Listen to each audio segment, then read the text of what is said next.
Welcome to our podcast, and this week at London Visited, we go to the BBC at the top of Regent Street to tell you all about this building, which has become an iconic part of London.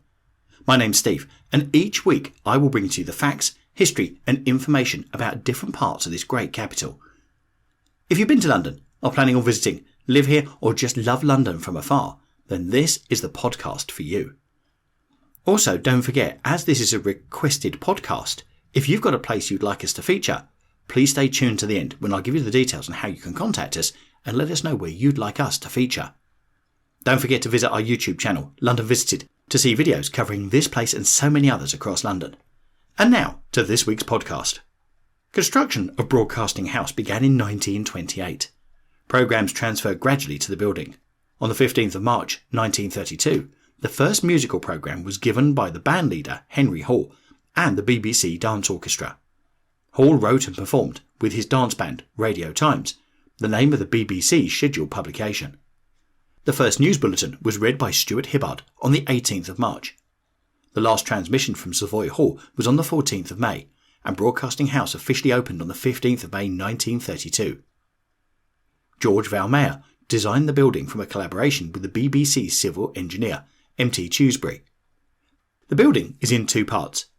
Dispensing with the oft-found central light well of contemporary buildings this size, the central core containing the recording studios was a windowless structure built of brick.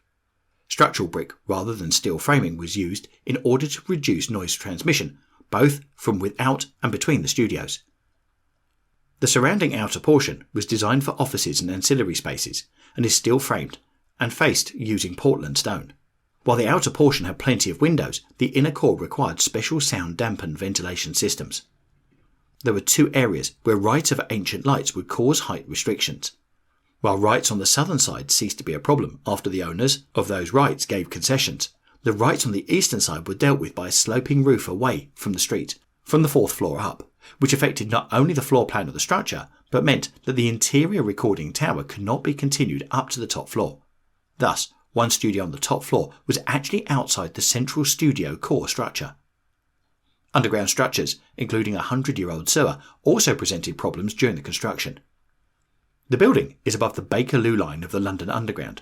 The Victoria line was tunnelled beneath in the 1960s and presented problems for construction of the Egton wing. Noise from passing trains is audible within the radio theatre, but generally can't be heard in recordings. The ground floor was fitted with floor-to-ceiling windows overlooking the street, as the BBC believed that to finance such a project, costing £25 million in today's money, they would need to let the ground floor as a retail unit.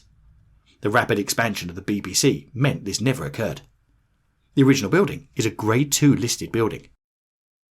During 2003, Broadcasting House underwent a major renovation during the BBC's W1 programme, with the aim of refurbishing the building and combining a number of the BBC's operations in a new extension.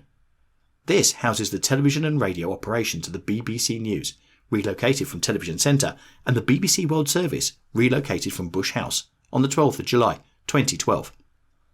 Many of the BBC's national radio stations are also broadcast from the building, with the exception of BBC Radio 5 Live and 5 Live Sports Extra, which have moved to Salford Quays, and BBC Radio 2 and BBC Radio 6 Music, which have moved to new studios in nearby Wogan House in 2006 to make way for the renovation. The building work was completed in two phases. It began with the demolition of two post-war extensions to the original building. The redevelopment was part of a wider cost-saving strategy to consolidate the BBC's property portfolio and centralise its London operation. Ultimately, it will produce savings of more than £700 million over the remaining 21-year life of the BBC lease on Broadcasting House. The first phase consisted of the renovation of the original building, which was starting to show its age and needed structural repair, and a new wing to the east. In the old building, the sloped cat-slide slate roof was taken off and many of the rooms stripped back to their walls, although much of the Art Deco architecture was retained and preserved. Much of the work focused on the lower walls and ceilings, which did not include Art Deco features. The reception area was renovated to include a new desk, while retaining the message and statue as the attention piece. Many rooms had ceilings removed, such as the South Tower, and new reinforcement joints were added. The new Egton wing is roughly the same shape as the main building, with a modern design and window arrangement, but retaining features such as Portland stone. Towards the rear, a large block was created in the side, mirroring that created in the main building when the sloping roof was removed. Construction was completed in 2005, and the refurbished broadcasting house and the new Egton wing were opened by Queen Elizabeth II on the 20th of April 2006 as part of her 80th birthday celebrations. The second phase was a creation of a large wing to the rear of the building, joining two buildings and creating a plaza between them. The original architects were replaced for not agreeing to cost-related revisions. Construction was completed in 2010 and control handed over to the BBC in 2011. While the rebuilding process was underway, many BBC radio stations moved to other buildings near Portland Place. The extension contains the BBC News and Journalism departments and state-of-the-art technical equipment and new studios to house the BBC News bulletins on television, the BBC News Channel and BBC World News, the BBC Arabic television service and the BBC Persian television service.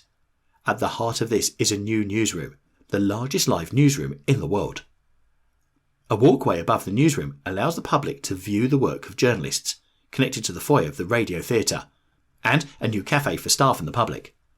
Complemented by the outdoor plaza, which could act as an outdoor arena and theatre, this is designed to engage the public with the television and radio making process. The extension is glass covered in the plaza area and curved to contrast both wings either side, and to continue the glass on both sides high up in the building. On the Portland Place wing, it continues the same use of Portland stone and glass as with the John Peel wing. On Monday the 18th of March 2013 at 1 p.m, following the BBC News Channel's final broadcast from Television Centre, the first news programme from Broadcasting House was aired. The BBC News at 1 on BBC One and the BBC News Channel, BBC World News, was the first of the BBC's news services to move to the new building on the 14th of January 2013, beginning with GMT at noon. When built, Broadcasting House contained 22 radio studios for all programming needs, in the Art Deco style with an emphasis on both looks and practicality. The overall practicality of the studios changed rapidly as a result of the limitations of time and the changing nature of broadcasting, and uses of the studios. The building showcases works of art, mostly prominently by statues, of Prospero and Ariel, from Shakespeare's The Tempest by Eric Gill. Their choice was fitting since Prospero was a magician and a scholar, and Ariel a spirit of the air in which radio waves travel. There was, reportedly, controversy over some of the features of statues when they were built, and they have said to be modified. They were reported to have been sculptured by Gill as God and man rather than Prospero and Ariel. And there is a small carved picture of a beautiful girl on the back of Prospero. Several works of art were commissioned by the BBC for the refurbishment of Broadcasting House at an overall cost of more than £4 million. Among these is World, a pavement artwork by the Canadian-born architect and artist Mark Plimlott. According to the BBC, the work reflects the global dimension of the BBC's broadcasting and consists of over 750 stone flags inscribed with place names from around the world, as well as those from history, mythology and fantasy. The artwork is enhanced by elegant steel lines of longitude and latitude, a subtle scheme of small embedded lights and some audio installation linked to key output from the World Service. The head of BBC History, Robert Sita, has said that George Orwell in his novel 1984, from 1949, reputedly based his notorious Room 101 from the novel on a room he had worked in whilst at the BBC. On the 7th of November 2017, a statue of Orwell was unveiled outside Broadcasting House. The wall behind the statue is inscribed with the following phrase: "If liberty means anything at all, it means the right to tell people what they do not want to hear." These are the words from his proposed preface to Animal Farm, and a rallying cry for the idea of free speech in an open society. In 1985, it was revealed by The Observer that MI5 had special offices in the building from 1937 for the purpose of vetting BBC employees for national security purposes. I hope you've enjoyed our in-depth look at the BBC Broadcasting House at Regent Street. Whatever podcast you use to listen to this, please do subscribe and get updates on new shows, and also please do leave us some feedback. Now, this was a request, so if you'd like to join in, please let me know any places you'd like us to feature in future podcasts, and you can let me know through our website www.londonvisited.co.uk, by emailing me directly on londonvisited@gmail.com, or contacting us on Twitter and Instagram at London Visited, or Facebook on @The London Visited. Look forward to hearing from you to find out what you'd like us to cover in London. And thanks again for listening, and really hope you've enjoyed our podcast, and we'll see you soon. Bye.